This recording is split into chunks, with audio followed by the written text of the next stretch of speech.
reporters, and our title is the Rehabilitation Programs of Bucor, DTP, and PTA. So the title is the Rehabilitation Programs of Bucor, DTP, and PTA.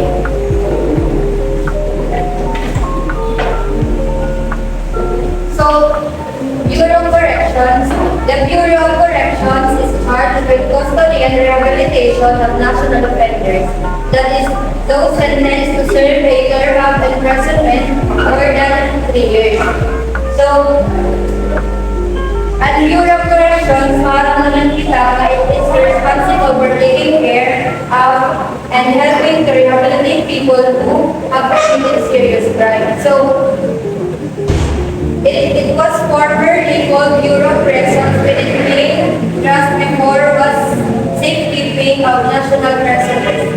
In 1987, the Bureau of Corrections was renamed Bureau of Corrections under Executive Order number 292 of the Administrative Code of 1987 to emphasize the shift in its primary goal from punitive to rehabilitative approach.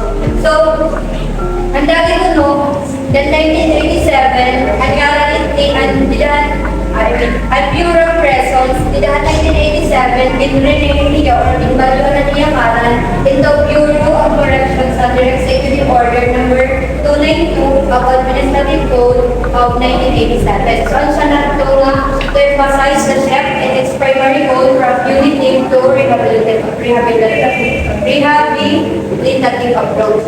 So, Bureau of Corrections may be 7 corrections, namely, New Benefit Prison in Muntinlupa City, Correctional Institute for Women at Daling City, Ihamig Prison and Penal Court, Puerto Princesa City, Davao Prison and Penal Court from Davao del Norte, Sablayan Prison and Penal Court of Occidental Mindoro, San Ramon Prison and Penal Court of Zamboanga City at Madalas Isla, Leyte Regional Prison at Olympic.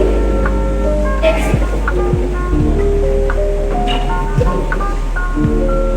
So, Mondays of Bureau of Corrections. The Bucor shall be in charge of safekeeping and instituting reformation programs to national PDL sentenced to more than 3 years. So, Bureau of Corrections ko, no, pag may sabot ka nila, ang yung sentence is that more than 3 years. Through progressive, effective, and efficient administration under the RA number 10575-2013, Section 4. So, first is that safekeeping of national PDLs. In congruence with the United Nations Standard Minimum Rules for the treatment of prisoners, the safekeeping of PDLs shall including the safekeeping of national PDLs and decent and adequate provision of basic necessities such as shelters, quarters, food, water, clothing, and medicine. So, ang mga basic needs nila, like ang mga binukyan, pagkain, tubig, and kanira medications na nangyayang mga susunod. So, the next one is the proper observance of prescribed privileges such as regulated communication and visitation. Like for example, kung ikaw ang preso, like may hada ka rights or may hada ka kapasidad na bisitahon or may hada ka communication na yung family. Like pwede ka nilang bisitahon and pwede kang pag-istorya. So, the last thing is efficient processing of necessary documentary requirements and records for their timely release. The processing of these documentary requirements shall be undertaken by the Directorate for Inmate Documents and Records. Next, please.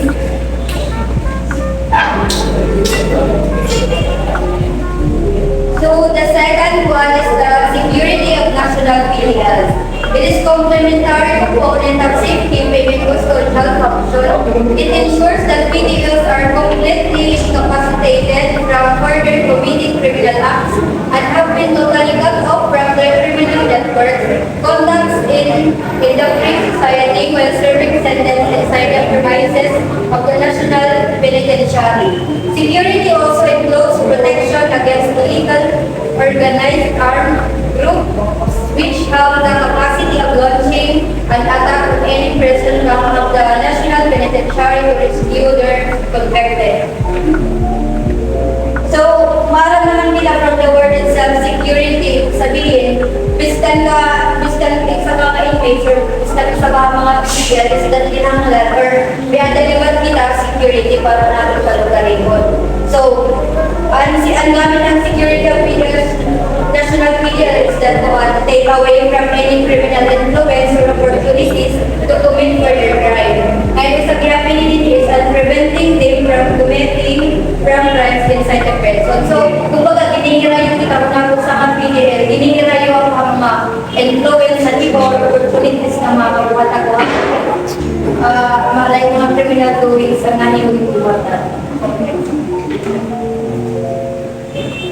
Next one.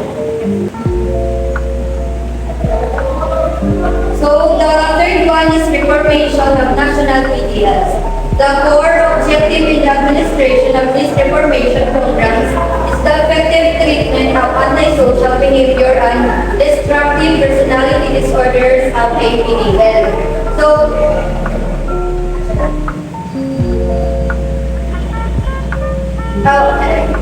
as an ending from the word itself, we have a reformation, ibig sabihin, pagpapabago, or pag-change, or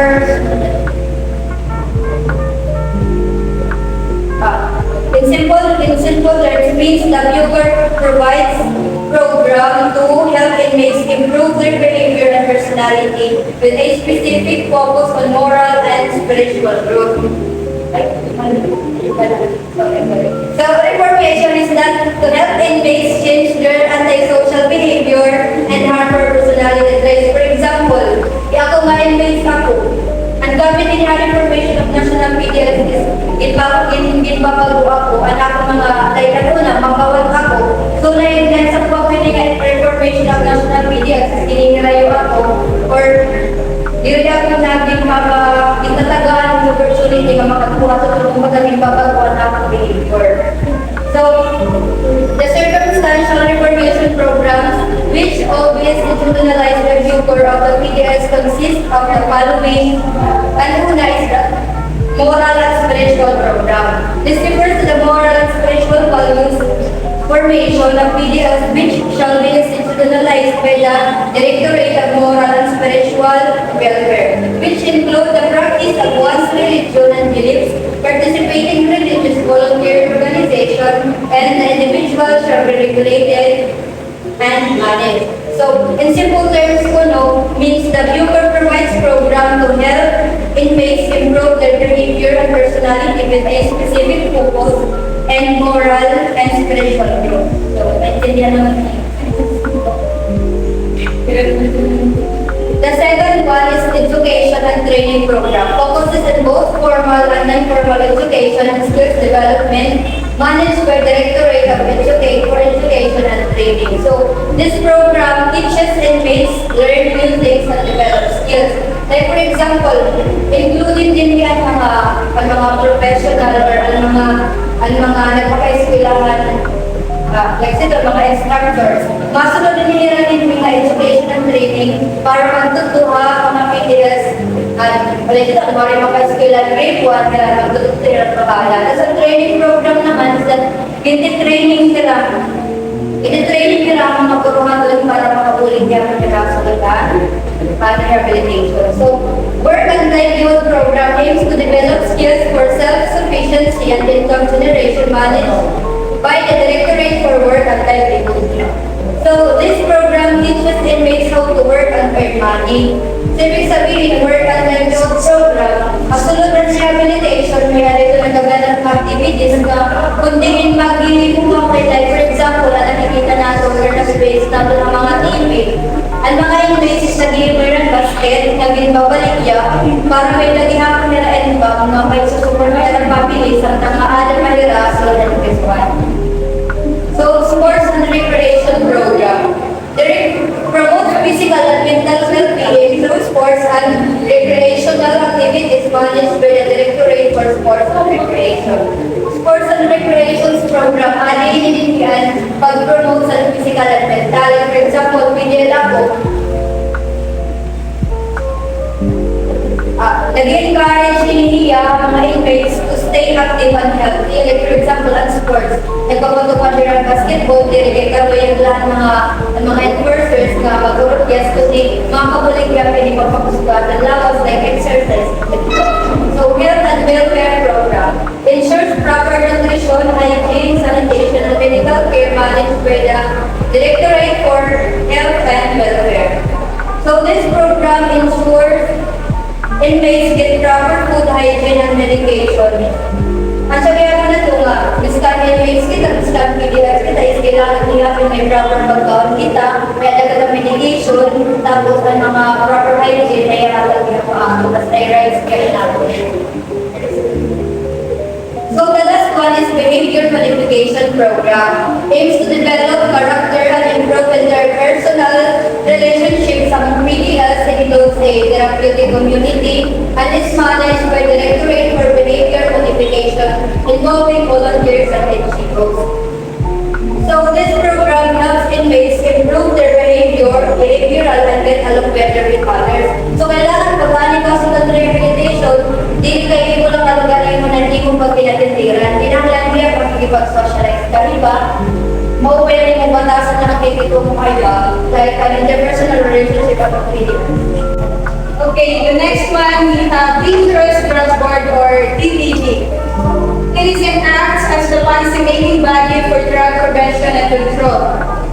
It is responsible for designing national treatment and rehabilitation program, drug dependence in coordination with agencies like the Department of Health and the Department of Social Welfare and Development, or DSWD. So, nga kita na Dangerous Drug Board, kasi niya ang agency wherein we are the policy making, kung pagkahira naghihimuhan mga policy about drugs. The next one, treatment and rehabilitation. It focuses on reintegrating recovering drug dependents into society. It provides opportunities for treatment to help individuals overcome addiction and become productive citizens. So in the treatment and rehabilitation, they are providing opportunities para na-treatment na mabuligan ng isang addict na maging productive din as citizen. Next.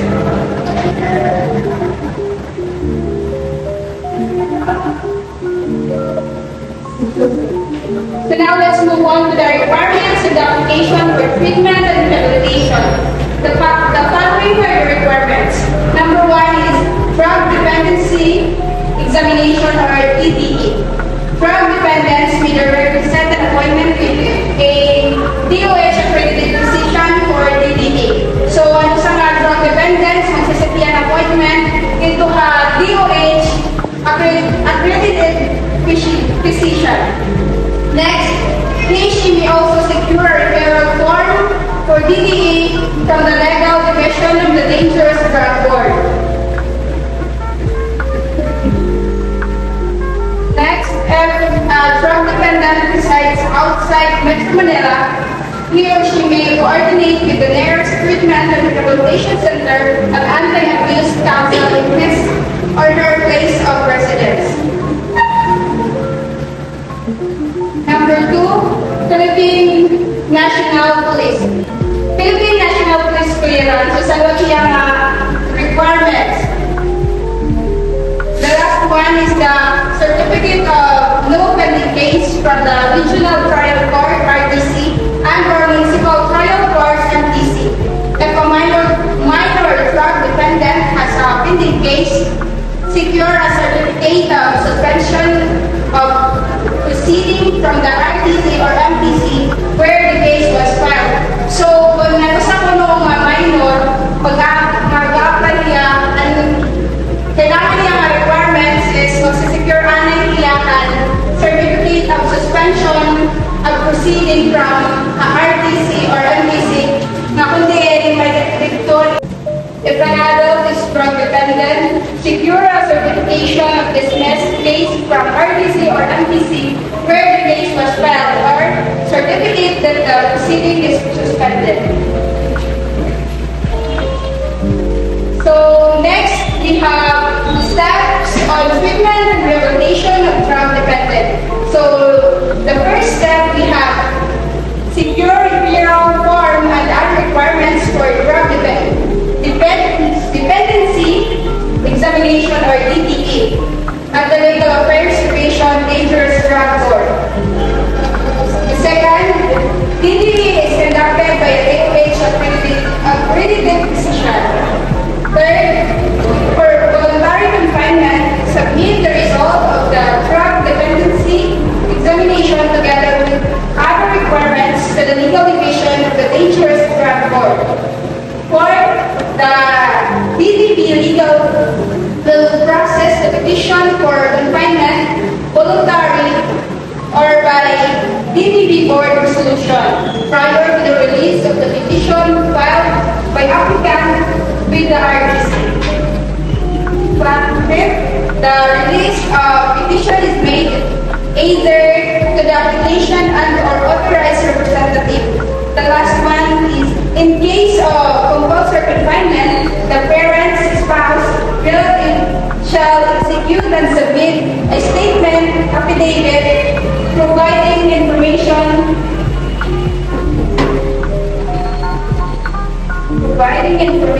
as the drug taking habit of alleged drug dependent.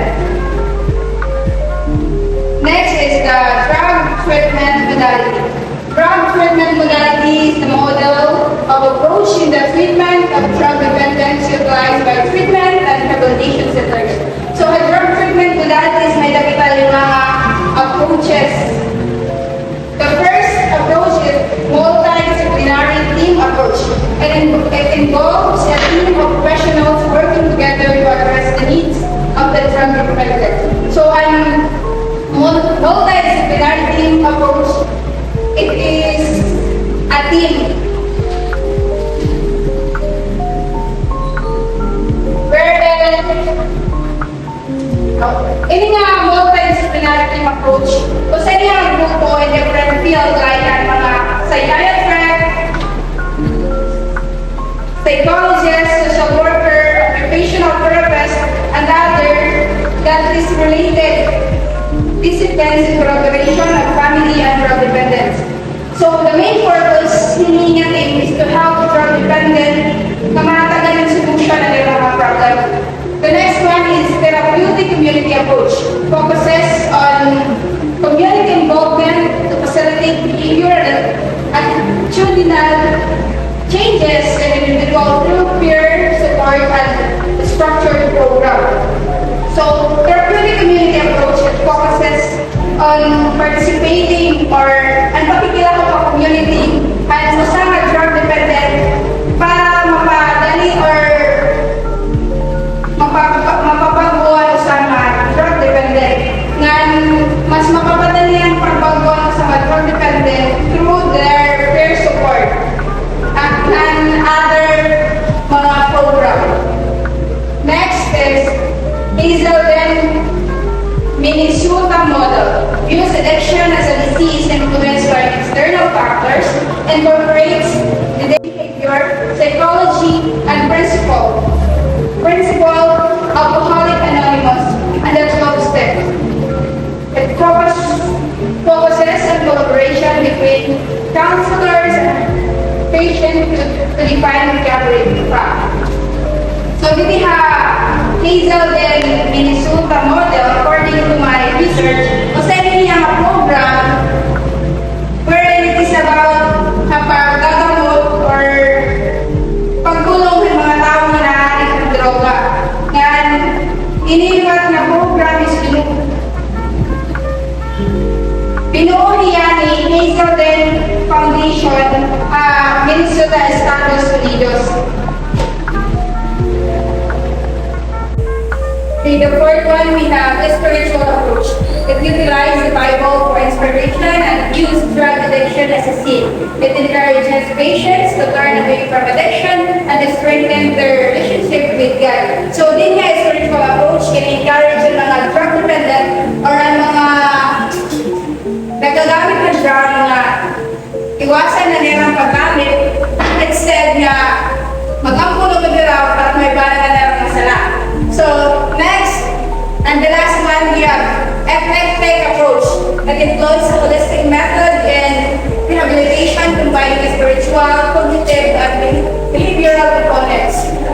Leverage the skills of both rehabilitation professionals and paraprofessionals to address various aspects of a drug-dependent personality facilitating comprehensive recovery. So, din yung eclectic approach, kumbaga kabubusan na niya ang spiritual, cognitive, and behavioral components. So next we have 7 recommended therapeutic activities. Here are some recommended therapeutic activities that can be used in the treatment and rehabilitation of drug dependence. First, we have psychotherapy. Psychotherapy is a form of treatment of problems of an emotional nature in which a trained person deliberately establishes professional relationships with a patient with the object of remedying, modifying, or retarding existing symptoms, mediating distorted patterns of behavior, and promoting positive personality growth and development. So, ang psychotherapy ang isang proseso nga ginagamit para puligan ng taong may problem na iya pamanahuna. Ang mga professional like psychologist or therapist creates a supportive relationships with the patient to understand their situation and provide assistance. Also, it focus on addressing symptoms such as depression or anxiety. Hinigihapon niya pamaagi na kapulig para mapaguan behavior dito sa mga pasyente nga makahatag positive way kung paano masulban nila nila problema. Next. The second one is counseling. It is a process of assistance extended by a center personnel to a drug dependent who is already admitted. The process aims at enabling the individual to learn and pursue more realistic and satisfying solutions to his problems so that he may be able to understand himself and develop the ability to make decisions and make choices. Counseling is a way to assess people dealing with challenges in their lives. Ginihimay it through a one-on-one or group conversation between a counselor ngan tao nga nanginahanglan huli. And good hand counseling is to address problems by helping individual hapamiling ang solusyon nga realistic ngan praktikal. Ang counseling din bubuligan ang tao nga mas makilala ang pasyente, makilala niya kalagaringon ngan mabago na niya mga pakiana kaya kalagaringon. Next, we have individual therapy. It involves a one-to-one relationship between the counselor and the patient with the primary aim of helping the latter get insight and reduce his drug-abusing behavior so that he may be able to understand his condition and work and develop insights into his condition to lead a productive life. Individual therapy is a gihapon niyang treatment method that focuses on helping one person at a time. And primary goal is to assess the patient para ma-stop or maibanan na nila paggamit ng drugs. The fourth one, the group therapy, is a form of therapy where the individual is helped through group process. Each member of the group receives immediate feedback from the other members and support and encouragement are given to change his behavior. Group therapy is based on the premise that these are effective devices which can produce positive results toward behavior modification. So, group therapy, nagkakanda kaya sunod ito sa grupo ng individual na may various experiences o problema. Within this group, kada member may opportunity na i-share their experiences na makareceive ang feedback hamag ka tulog-ilahin ka tao, which is group member na tira. And also through this, an individual gains a better understanding of their actions, words, and behaviors. Nang siyempre nagihapon nga iyang grupo also provide support and encouragement para maboost niya ang iya confidence. The fifth one, family therapy. as a form of intervention is based on the premise that the family as a primary social unit can be a source of help. The drug use family therapy may include restructuring of the family, discovery of strengths of family members, and strengthening of family communication to help facilitate the rehabilitation of the drug dependent. So family therapy, from the word itself, family, this treatment works within the family unit. Kumbaga, hindi ang family therapy naka-base a family as the primary group na nasuporta ang kalatagsa. Pero danay gihapon ang family ay naghahatag problema para magdili ko sa mga tao habang tumipit dili matutupay. Next, community work projects include among others environmental and energy conservation projects, projects in agriculture, planting, and other social civic projects. The participation of patients in community projects can help them integrate with the local society and can also promote in them a sense of self-worth and recognition of their remaining potential and acceptance. Community works projects, mga activities na ginubuhat sa sulod ng komunidad para makapagpuli ang mga tao pati gihapon pan-environmental. Sunod, sheltered workshops provide training for skills development for employment with appropriate compensation in a controlled environment to increase self-esteem chances for outside placement. And the last one, social integration is a process of assisting the patient to become socially and economically self-reliant and to avoid the use of drugs upon his return to the community. Social reintegration is a process that helps the patient return to society after niya mag-undergo rehabilitation. Social integration ang sunod nga step para buligan o sa individual nga makabalik to a normal life. Pag-assess sa iya nga makabiling ng trabaho pati interact meetingan o maging productive member sa community. So the next one we have Parole and Probation Administration or PPA. Parole and Probation Administration is an attached agency of the Department of Justice which provides a least costly alternative to imprisonment of offenders who are likely to respond to individualized community-based treatment programs. Their mandates are the following. So we have number 1, promote the correction and rehabilitation of an offender by providing him with individualized treatment. Number 2, provide an opportunity for the reformation of a penitent offender which might be less probable if he were to serve a present sentence. And the last one, prevent the commission of offenses. Next, major rehabilitation program of PPA. The goal of the rehabilitation program of PPA is to effect the rehabilitation and reintegration of probationers, parolees, partners, and first-time minor drug offenders as productive, law-abiding, and social responsible members of the community through well-planned supervision programs for probationers, parolees, partners, and first-time minor drug offenders, which are aligned with the national program trust of the government, such as the Sarili Sikap Jail Decongestion Chapter. Next, establishment of innovative and financially and technically feasible projects for the spiritual and economic upliftment of probationers, parolees, partners, and first-time minor drug offenders, utilizing available community resources. So restorative justice. Restorative justice is a process through which remorseful offenders accept responsibility for their misconduct, particularly to their victims and to the community.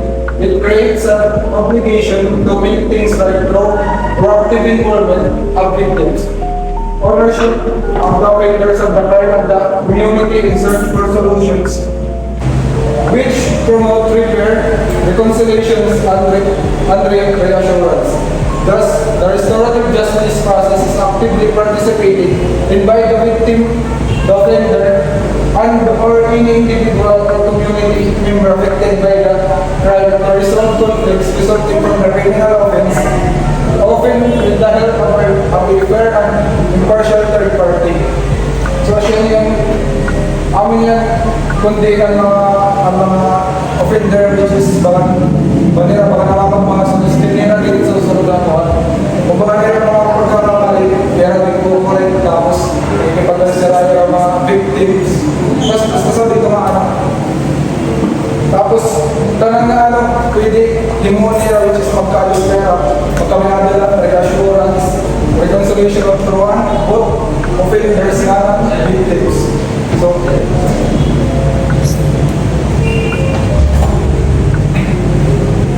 voluntary probation, voluntarism is a program of the Parallel Probation Administration of the PPA aimed at generating maximum effective and efficient citizen participation and community involvement and efficient citizen participation and community involvement in the process of client rehabilitation, prevention of crime, and the overall administration of criminal justice. Let us have voluntary probation aids. Number 1, offer guidance and counseling. So, nag-offer.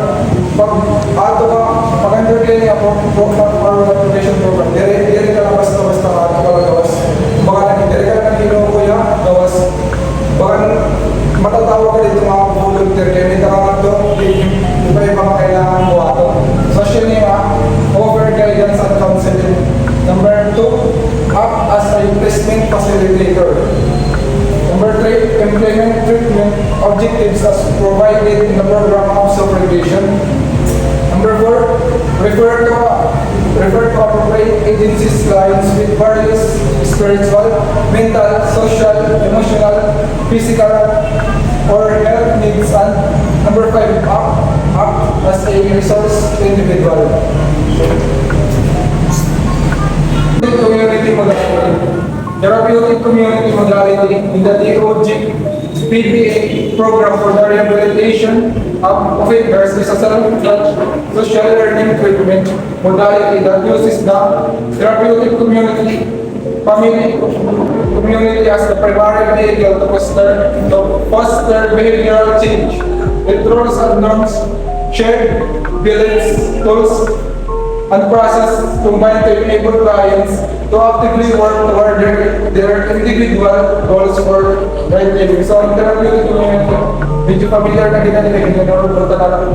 Sharing ang bakang rehabilitation for the offenders. Kung mga tapos hininga din mga part, yung gagamit niya ang family or community as the primary vehicle. Kung baka ang nabigyan na pagdating sa mga offender, yung natuhan sa community or upunan niya family, nag-iiba niya terms, ang niya paniniwala. Tapos ang niya mga dinibulyan niya ang lain or offender na maging productive ba? Hirap na yun. Hirap ginabuhin or di ka lang nagkakagaya ng goals na issue ka natin. Kung niya family, maaari niya magtrabaho sa dito, mapibatiya ang ining mindset ba kayo? Diri atong lugar na kundi goals na sarawan sa baga mo. Which is ang natatawag na right living. So, 5 treatment categories. Number 1 is relational or behavioral management. So, din yung part is ba ang kuhan din yung treatment niraan ang behavioral sa mga clients. Affective emotional, psychological. So, din naman ang part is ano yung affective emotional or hindi nga affective ba naman yung kumbaga ano yung kung paano yung mga anak, kung paano yung nakarelate or nag-appreciate yung bagay mga anak ay mga tao tapos ang emotional kung paano yung mag-abot na yung emotional galing din sa dito.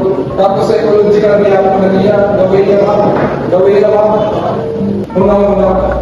So, or unang-una sa Number 3 is negative intellectual. Hindi naman isa pa ang niya. Just like nakapagdaan, lumitit nila kung anong tingin pa. Kaya, intellectual kung nila araw na gano'n natin ang kapas sa magmunang-munang pag may syempre pag public offenders may nalilay ko naman natin mga tingin medyo dyan na siya. So, di ko ba rin pinagawa sa Number 4 is spiritual natin. Pangalan tayo, kailangan niya ito mag-participate. Siyempre, kung nakatawa sa community, bawal mo yun, malayo kung diri niya pa-participate para sa diri niya ito. Api niya nagkakaroon na prevention na spiritual. Number 5 is psychomotor vocational survival skills. So, yun lang niya practice. Abot niya ang mga discard or niya mga kaya mo mas ipakabuhi pa or baka nag-difficult or nakalimutan. Ay ko or di kaya survival skill na kaya na ilang pwede lang magamit mo ang kakayahan para naman survival sa ating community. So, therapeutic community organized program. The PTA based therapeutic community organized program or TNECL where it integrates restorative justice principles and practices and methods with the probation and power communicators, norms and progressive phases gathers within the non-residential community-based settings of the PTA's rehabilitation program of clients and provide clients with success milestone through graduated completion of tasks and aims for more active involvement under province. Hindi naman yan alam sa program. Makakita ang mga methods kung mga methods with the probation for the community norms kung kailangan mag-aaral din for mga skills. Assurance tawag yung mga natin, hindi ka magkakaroon ng office tawag. Pag hindi kayo ba nangyayang ko, hinintay talagang ito ang bakal ba? Ito pa rin ito ang nangyari lang ang success milestone kung mga may dali tayo makakabot ng mga milestone. Through ang pagkakali ng completion of task, ito ang completion of task, ang nangyari kung na-complete mo na talaga mga meron mo, ang nangyari, hindi yung papartis na kailangan mo dali matapos sa mga at also more active involvement of the trial center family. So, mapigyan nila ito bilang monitor nila ang families tapos sa trials. We have program phases of TCL. TCL means Therapeutic Community Lateral Program. Preparatory stage, this stage corresponds to the 60 days investigation period for probation for other executive phase. As part of the investigation, the assigned officer accomplishes the interview through other investigative procedures. Then, the investigation officer or IO familiarizes together with the response of clients' needs and problem checklist and is used as a basis for preparation of clients' personal development plan or PPA 2016. At this stage, the IO of CPPO, Chief Probation and Parole Officer, shall recommend a seek of operational and support for the former's rehabilitation program.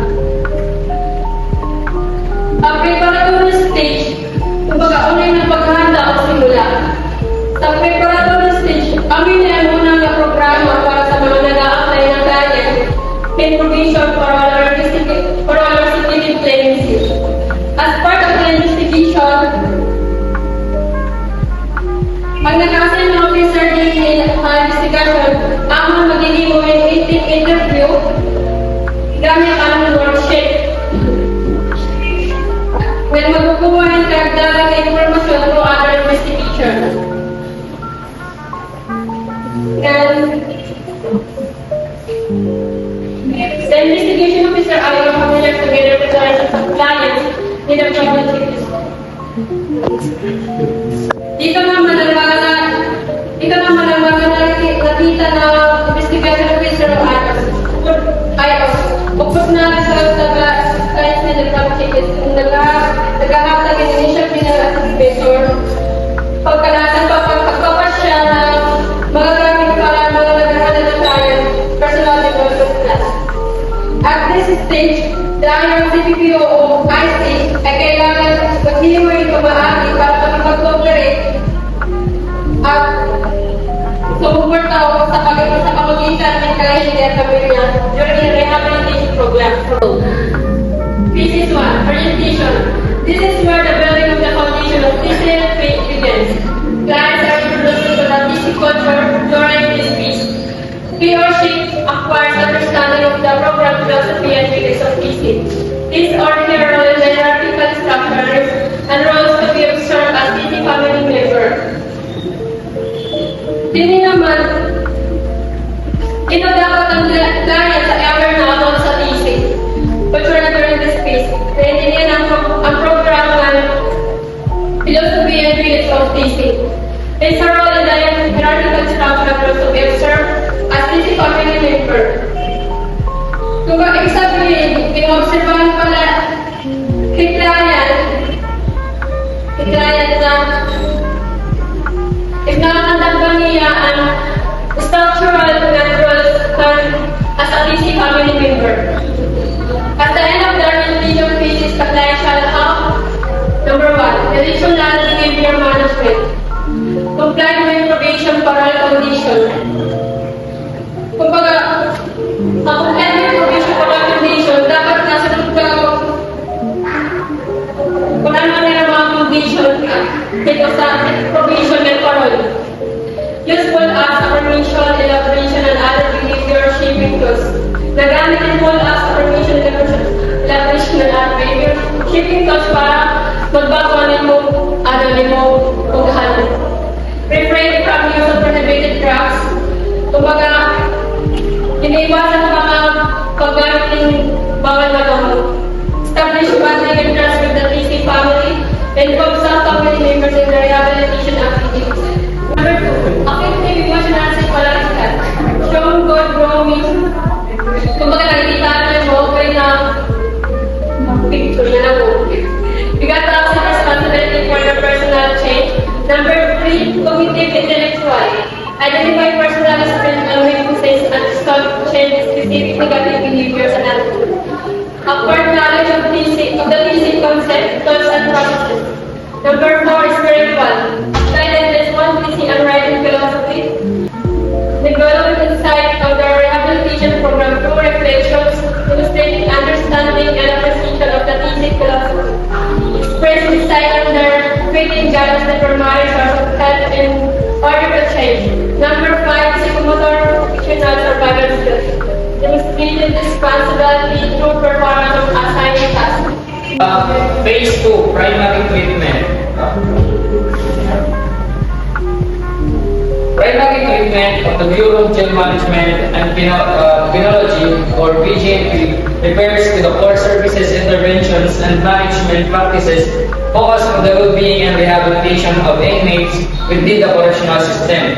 It encompasses various approaches aimed at ensuring inmates' physical and psychological, social, and rehabilitational needs are met in a manner consistent with human dignity and the law.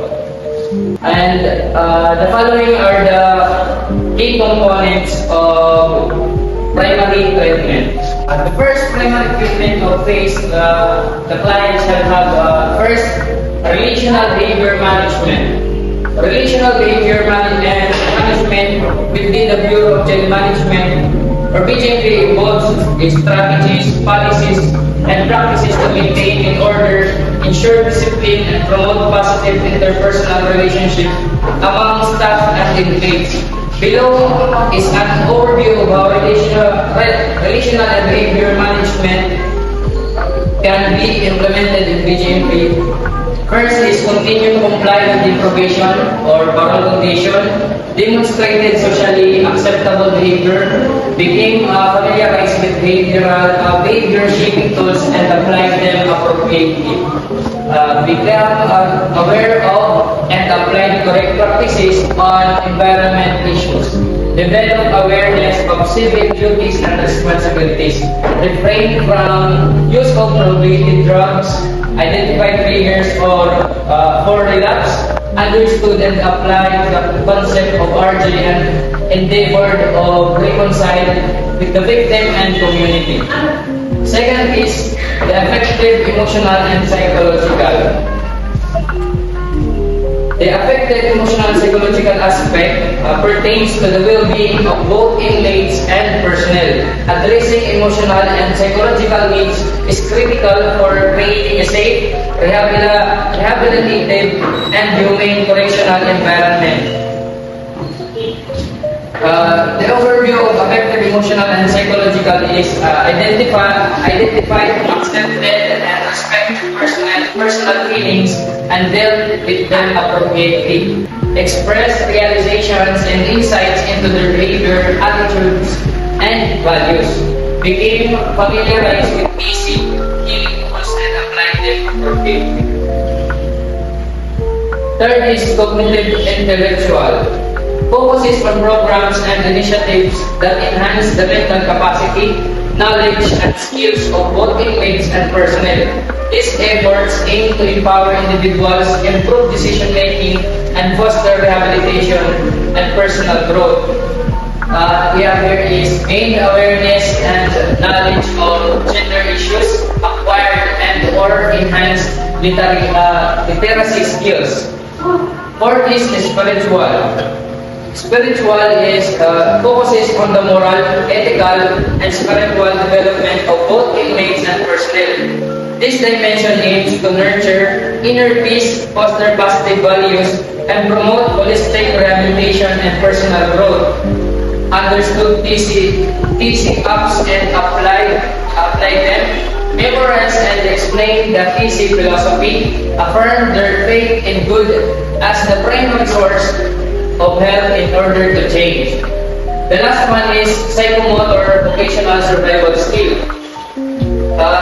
This focuses on equipping inmates and personnel with practical hands-on skills that contribute to personal growth, self-reliance, and better post-incarceration outcomes. These programs aim to enhance physical, vocational, and survival competencies that support rehabilitation and empowerment. So, and assume responsibilities, identify, and develop employable skills. Number 1, relational behavior management. Substantially comply with probation parole condition. Actively attended at least 80% of DC phase 2 sessions, including mandatory sessions. Participated in environment-related activities. Rendered at least 2 community services. Participated in RC classes as needed. Tested negative for prohibited drugs prior to detention. Used at least 2 appropriate behavior shaping tools to demonstrate concern. Affective emotional psychological. Develop good feelings about self and others as manifested in reflection, counseling encounters, peer confrontation, behavior, attitude, appearance, and interaction with others. Cognitive intellectual. Attended gender-related thesis sessions. Acquired basic literacy skills. Number 4, spiritual. Memorized and explained the thesis philosophy. Accomplished at least 70% of required reflections. Number 5, psychomotor vocational survival skills. Develop employable skills learned to perform other roles or tasks satisfactorily in the hierarchical structure. Participated in required enforcement activities. Substantially achieved MPDP for phase 2, including at least 50% of that cover. Prepared a roadmap to prior to termination of the Integration. In this case, the client manifests sustained positive changes in behavior and that makes him or her easy, strength, and growth, modulates their rate of life. And also, during this phase, the client sustained local means complete APO applies any literacy skills and deals with other in positive ways, thus making him a productive member and asset of the community. The client is expected to consistently behave in a responsible manner both in family and the community without the direct supervision of approbation and parameters. Integration phase, the client shall have 1. Relational behavior management, continue to sustain, comply with provision for condition, maintain harmonious relationship with family and community, become a role model to other clients, maintain peaceful relationship with the victim, over the victim emotion, psychological, manifest sustained positive changes in behavior and attitude, recognize that personal changes are continuing process even without supervision. Number 3, cognitive intellectual, attain and apply dedicated functional literacy, spiritual, continue to practice the basic percepts and belief system, psychomotor, vocational survival skills, became economical independent, criteria for graduation in ACLP, relational behavior management, staying in comply with provision for orientation, attended at least 90% of face-to-face or session, including matador sessions. Manifested sustained peaceful relationship with the victim and community. The reconciliation of the previously through RG process. Participate in socio-civic activities in the community with the appropriate support groups in the community. Assure a lead role in behavior change process at this importance. For the effective emotional psychological, show sustained positive changes in behavior and attitude. Cognitive intellectual, pursue academic or vocational technical courses. Satisfactorily manifested the ability to discern right from wrong, apply the appropriate through processes to cope and daily life challenges. Spiritual, behave in moral and upright manner. Accomplish at least 90% of required reflection. Psychomotor, vocational survival skill.